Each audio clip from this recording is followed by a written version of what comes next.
welcome to the latest episode of Culture Club, powered by CultureMonkey. I'm your host, Nicole Patrick.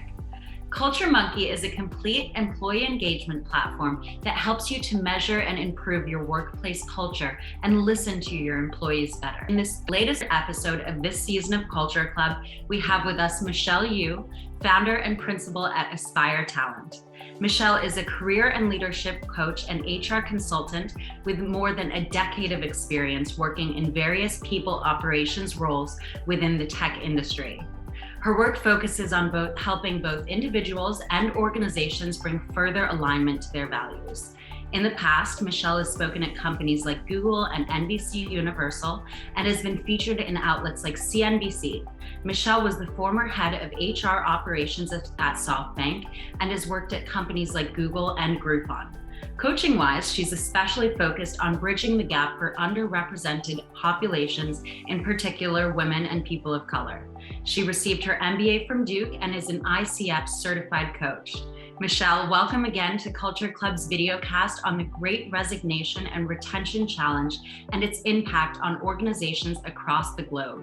Before we start, please tell us a little more about yourself and your organization. Thank you so much for having me here. I run a boutique agency called Aspire Talent, and we're both focused on HR, consulting, and also coaching individuals. So really we get brought in to help organizations while they're at a time of transition, whether it be being really lean on their HR team or realizing that there's a people tax or there's a gap in how they're currently running things. So we like to come in and help organizations just improve their existing processes and live up to the values that they preach. That's great. And we can't wait to hear more about, what you have to say on this topic. So let's get right into it.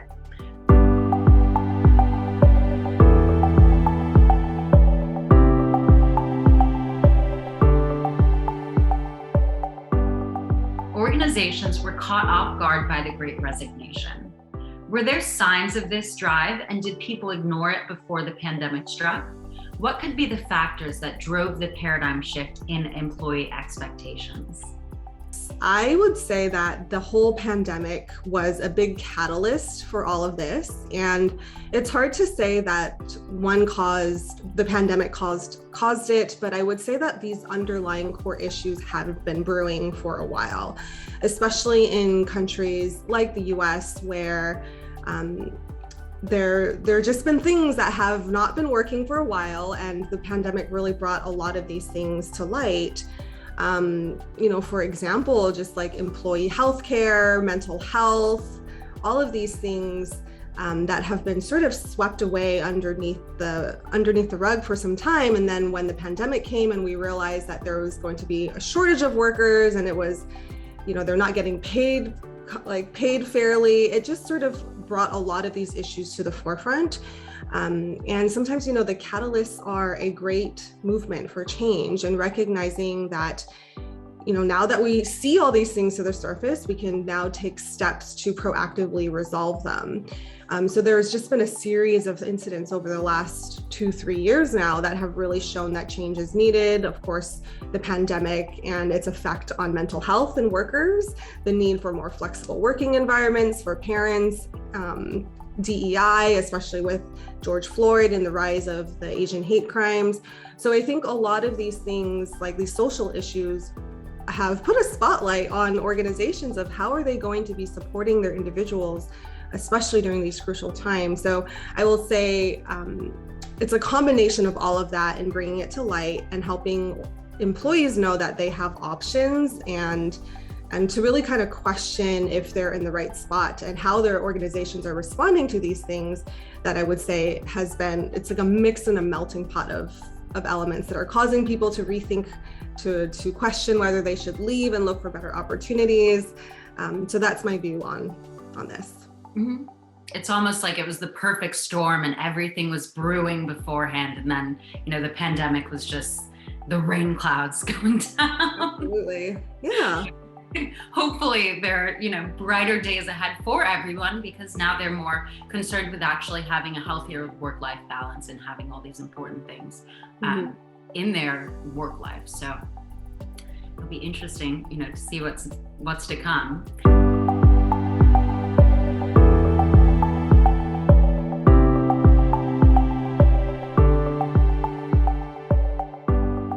Do you think the Great Resignation is the linchpin that will lead companies to adopt a more employee-centric model? So I will say that in the past, at least from my personal experience, when we think about employees, we have to think about their entire life cycle within an organization. There's so much emphasis on the earlier stages, like let's get them in, let's recruit them, let's onboard them. But when we think about once an individual has been placed in an organization, there's so much to continue developing. Like, how do they become better leaders? How do they get the right support that they need? What's their career trajectory going to look like? Performance, all of that. So there's this shift of recognizing it's not just now, of course, we're having challenges like bringing them in and getting people through the door, given all that's going on, but there's also challenges with like retaining people. And if anything, it just shows that it's the entire life cycle that we should really be focusing on, not just getting fresh people in and new perspectives, but how do you actually continue to develop that? And the other comment to that too is it's so expensive to hire, and it's painful when you lose people. So if you think about an average recruiter and they're taking maybe 10 to 20%, 25% of the person's compensation for a placement, if you're doing that, you're placing people and then they're leaving, it's going to be expensive for the company. And why not then just try to solve and find the pillars of what's like having them leave versus constantly reacting to getting a new candidate pipeline in. So I think if we just kind of take a step back and recognize there's a whole array of support that employees do need, and it's not just at the beginning, and we don't want to just, treat our new things like really well and then forget about the old. It's like, let's look at everything entirely, because that's really what's going to allow more sustainability for organizations instead of just in and out. Like, let's take a step back and see what's not working at the later stages of the employee's life cycle. Yeah, that's actually where technologies like CultureMonkey can really help employers. And, when you onboard an employee, especially if you onboard employees early on in the game and then are scaling, it's important to make sure that they're continuously happy so that you don't have to spend that money to rehire, and so that you can really retain the top talent for your company, and be able to check in all the time and make sure things are working for them. And if it's not working, see why that is. Because when you grow and expand as a company, things are going to change, and employees are going to have to change with them and grow with them. And it's an amazing opportunity for employers to learn for the future, and to see, really how to create the best company culture for everybody around. So, it's interesting. You kind of tied that in with what we do. Yeah, absolutely. And it's so needed too, right? It's like, if you're able to use technology to pulse check where people are at and how they're feeling, and identify that maybe they're disgruntled because they're not able to voice open feedback to their manager, or they're disgruntled about compensation or whatever it is, the more touch points that you have in the safe space that employees are able to share this, then it allows organizations to respond in a more like proactive measure versus like, oh no, now they left and now they're going to be reacting to finding a new person in their spot. So absolutely a big fan of technology and leveraging it as a way to proactively like assess how employees are feeling.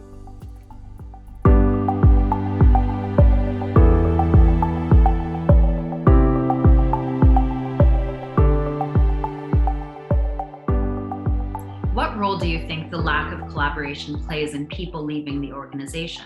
How can companies combat the Great Resignation by creating a culture of connection? Right now is an interesting time because we've moved into remote working arrangements and hybrid working arrangements. And I think with that, that's where the communication fell apart, or has potential to fall apart, I should say.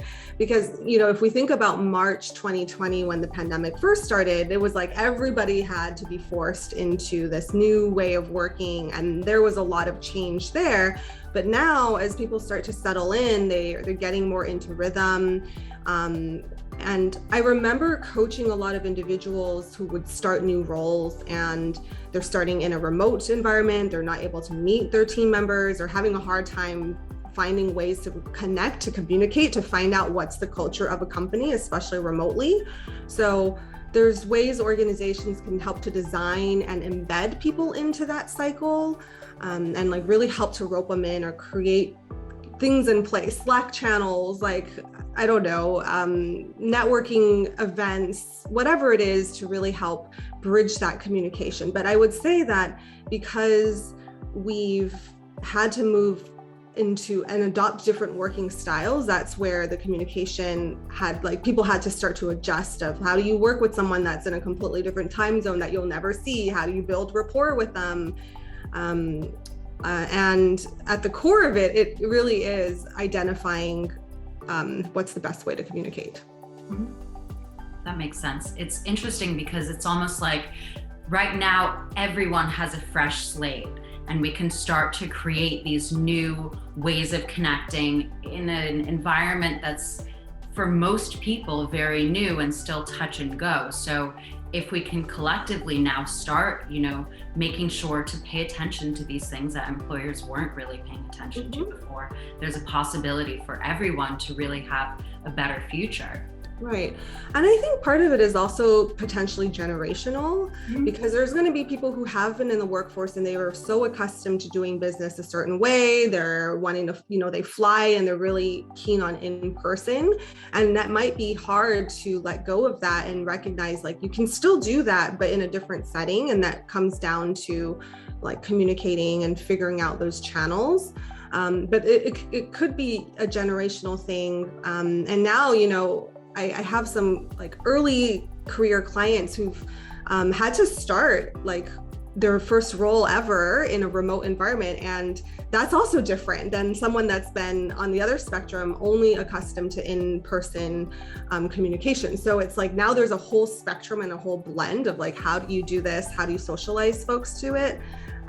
So it'll be interesting to see where in a couple of years where things land and what the general sentiment is, because we can see the benefits of both, but it's now just figuring out what is the right balance.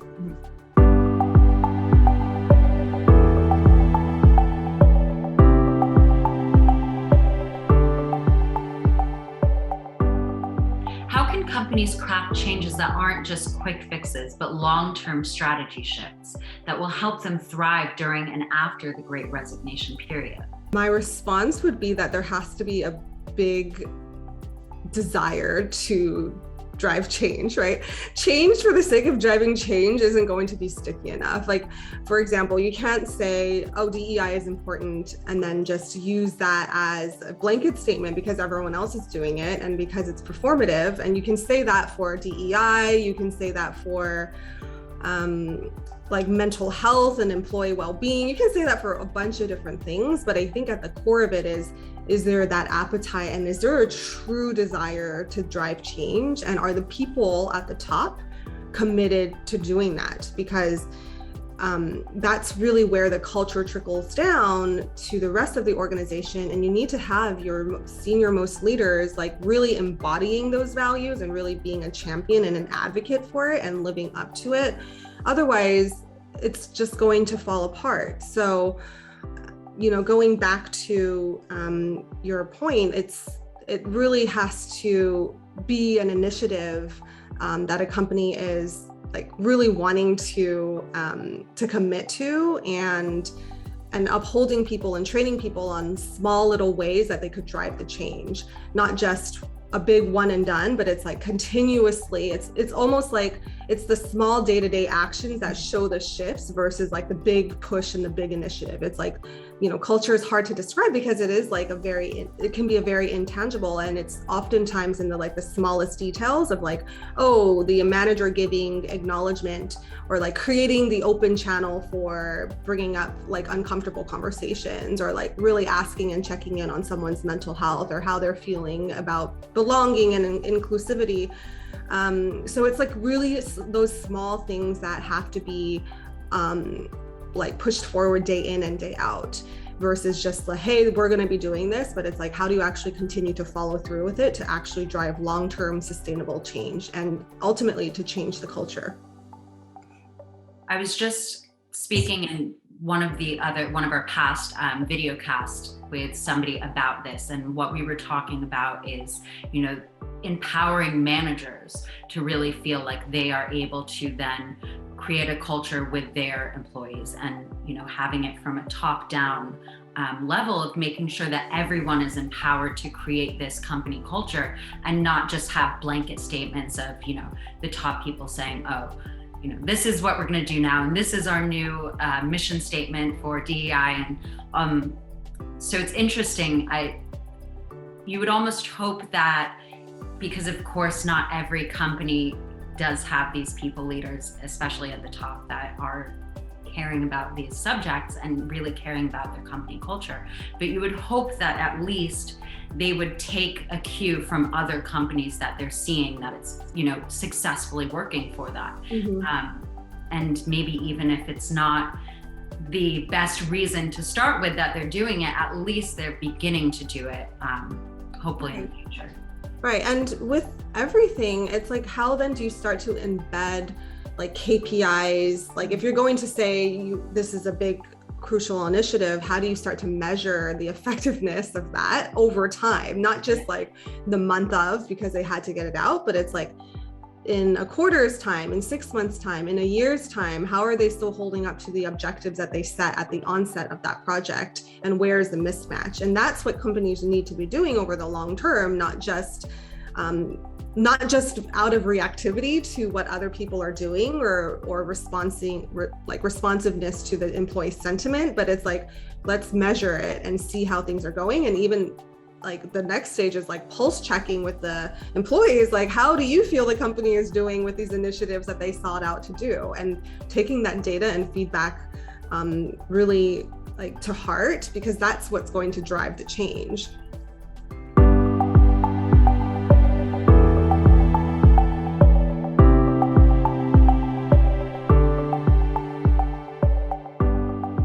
How can people leaders leverage technology to help them with the retention process?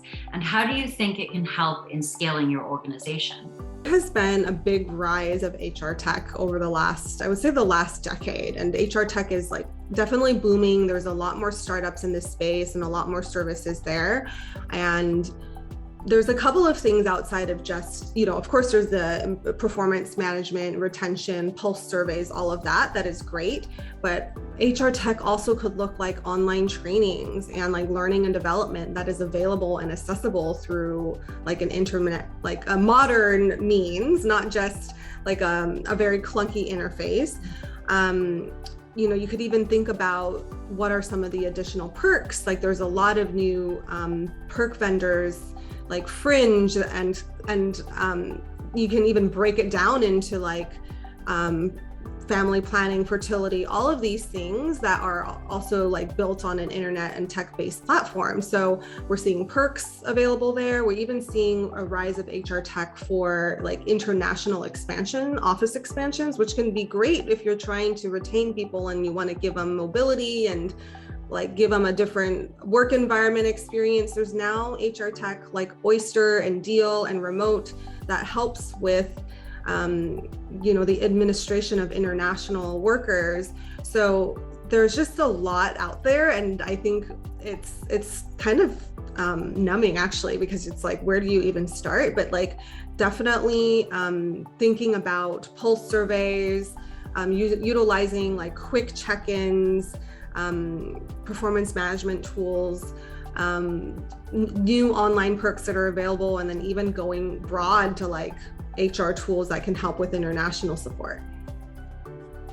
It's really exciting. You know, it's an exciting time to be in this field. And at CultureMonkey, it's really exciting for us to be able to offer that support to employers, to be able to constantly check the pulse of their employees and, you know, ride it out for the long term with them and make sure that they're able to retain these employees for a long time. And I think all of those companies that you just mentioned, it's such an amazing opportunity now to be able to use the power of tech to keep employees on and to make sure that we can make a better culture for all of them. And like you said, not just, you know, clunky websites that, you know, are just saying, oh, fill out this survey, what do you think about this? But actually enticing employers and employees to use the services to their advantage. And I think it'll be really cool to see, you know, in the coming years, how that expands and develops now that so many people are working from home and are remote. Totally. And there's definitely an adjustment of like realizing that it's like normalizing HR technology, like in coaching and training spaces. You know, before, I remember even before the pandemic, I had a coach and I had online sessions, and I was like, well, I rather, you know, meet you in person and like do the sessions in person. But then honestly, since the pandemic came, it's like you can do a lot of this remotely, and you can be working with people in different cities and time zones and countries and getting training from like people in all sorts of locations. So we can really thank the technology for allowing this interconnectedness that like takes away any boundaries of location. Yeah, so it's definitely a unique time that we're in, and I'm sure it's going to continue to evolve in the future. Absolutely. That just made me, you know, realize and think about, I can't imagine what life would be like had this happened 10 to 15 years ago, and, you know, where we would be right now, you know, not being able to do video calls and just kind of the world having really stopped still. It's crazy to think. Right? It would be like, oh, let's go and meet in person and hire someone to record us while we're having a conversation in person, versus like, okay, let's hop on a Zoom call and like make this accessible to whoever wants to watch it, right? So it's definitely a changing sentiment that technology is playing. Yeah, exactly. Very lucky that we had it around during the pandemic.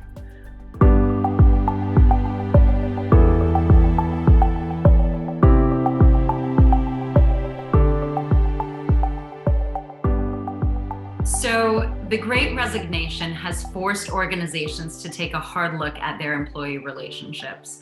What can organizations do to truly improve the employee experience and retain top talent?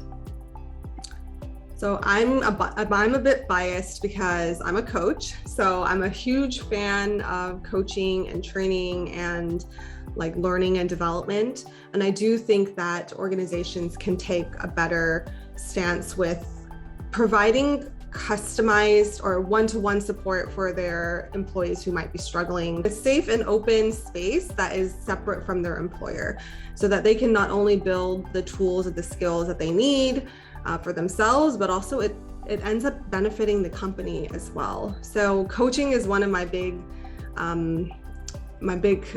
things that I'm advocating for that companies should be doing, in addition to like mental health services as well. But there's just a lot. I'm biased, so I'm going to press for coaching. That is such a great take on a topic that is being talked upon by many organizations today, Michelle. I was going through your profile earlier. One of your recommendations talked about you being a master of navigating ambiguity and getting things done with a forward-thinking strategy. And your answers today were truly reflective of those traits. Thank you so much for your time, Michelle. This has been such an enriching experience for all of us. I'm sure our viewers will gain immensely from your thoughts. Before we finish, please let our viewers know how to connect or to reach out to you in case they want to have a quick chat or share their thoughts with you. Yeah, absolutely. The best way to connect is on LinkedIn. So my It's like linkedin.com/in/MichelleKU, or you can go on my website, michelleku.com. If you're interested in consulting services for your organization, it's aspiretalent.io. So you'll be able to find me through social media. Great. Thank you, Michelle, for helping us understand the needs of such a dynamically changing topic. It was a great pleasure to have spoken with you today. Awesome. Thank you so much for having me. Of course. I'm sure topics like the Great Resignation has affected our viewers or someone around them. To listen to your employees better and use real actionable insights to increase retention rates, visit www.culturemonkey.io today. That's all we have for you in this episode of Culture Club, powered by CultureMonkey. Until next time, this is your host, Nicole, signing off.